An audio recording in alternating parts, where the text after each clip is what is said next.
Сәлем менің құрметті көрермендерім, бүгін сіздерге Орео торттың рецептісін көрсететін боламын.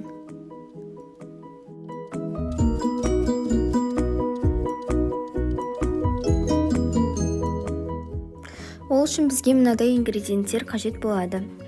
Ең алдымен 2 жұмыртқаға қант қосып, взбивать ететін боламыз. Олардың түсі ағарып, көпіруі қажет болады.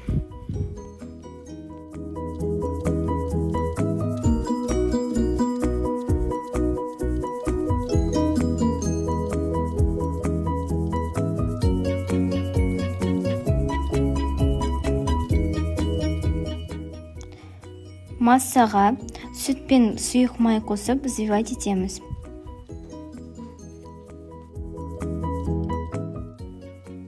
Осындай болып ағарып көпіруі қажет.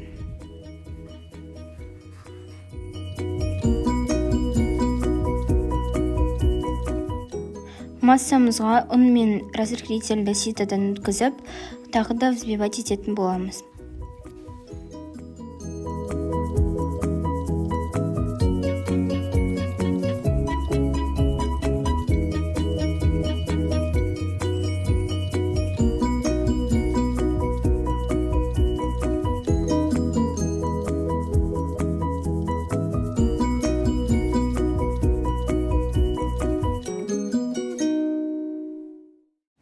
Егер де какаоларыңыз тестода дұрыс ерімейтін болса, оны ыстық суға қосып барып салуларыңызға болады. Сол кезде бізде однородное тесто шығады.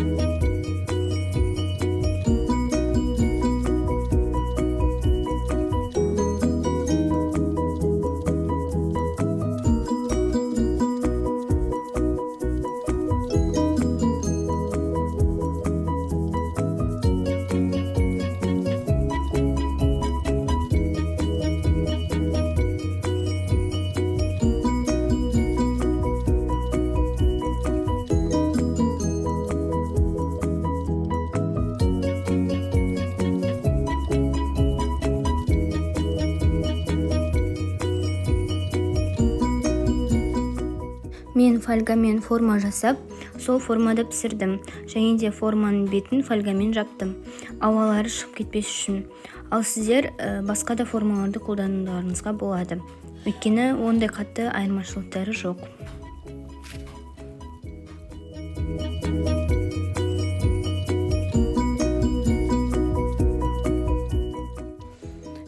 градус пеште 25-35 минут пісіреміз. Мен 30 минуттай пісірдім, тестін 2 бөліп. Енді кремін дайындау үшін творожный сырмен 33-35% клейге қажет болады.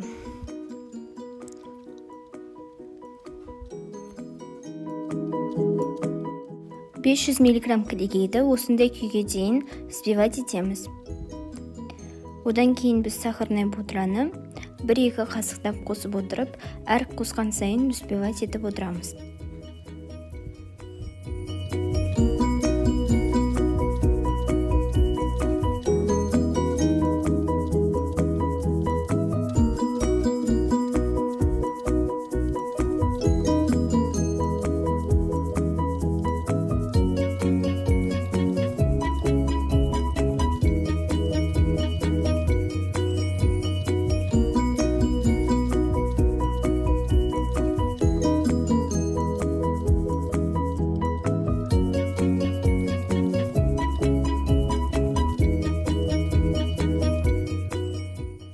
Одан кейін біз творожный сыр қосамыз.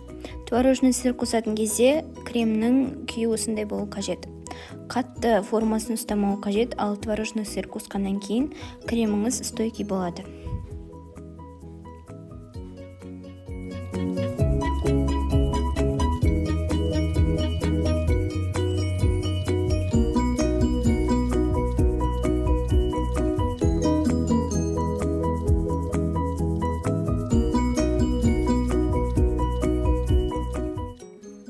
Міне осындай стойкий крем шығу қажет. Енді бұл кремге біз Ореоны майдалап турап қосатын боламыз.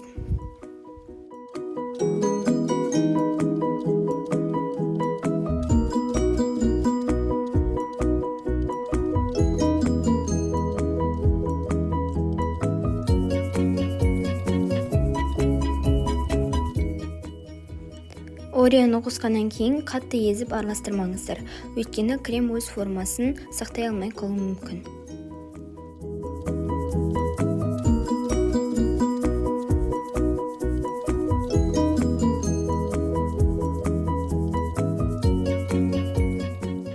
Тортты жинамас бұрын корж 1-2 сағаттай холодильникте тұру қажет. Енді тортты жинайтын боламыз. Мен торт жинағанда ровный болып шығу үшін осындай құралды қолдандым. Пропитка ретінде жай ғана сүтті қолдандым. Бірақ сіздер қант қоссаңыздар да болады. Кремді мен осындай пакетке салып жақтым. Негізінде лопаткамен де жақсаңыздар еш айырмашылығы болмайды.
Тортты жинап болғаннан кейін 3-4 сағаттай холодильникке салып қойған дұрыс.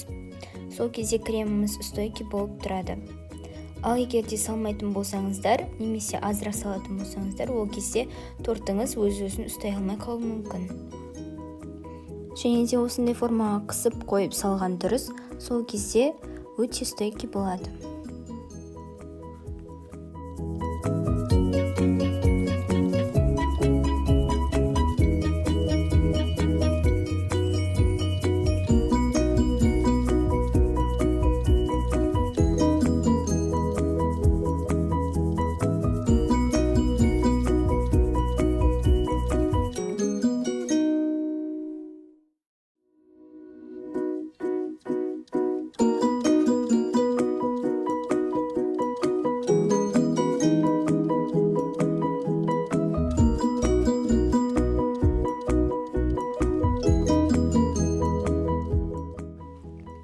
Және де мен тортты тегістеу үшін видеода көрсетілгендей кулинарный лопатка қолданамын.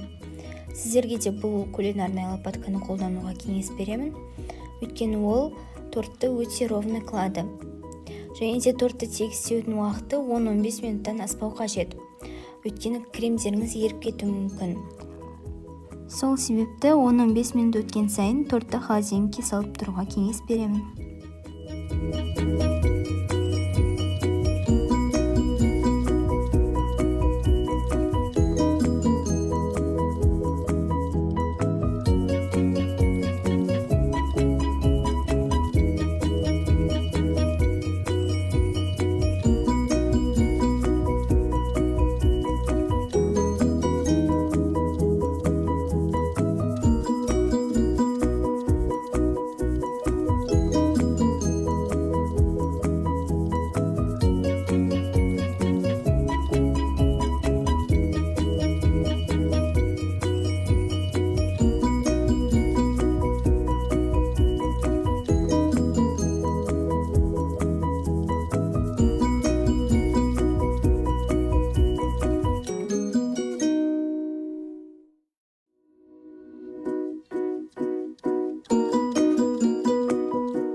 Мен тортты осылай орео печеньелерімен безендірдім, және де олардың араларына шоколадтарды қойдым.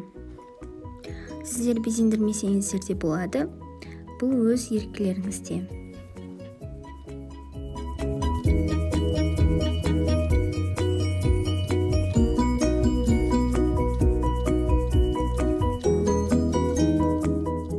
торттың ортаңғы жағына кемпір қосақ тәріздес қылып M&M's дәндерін қойдым.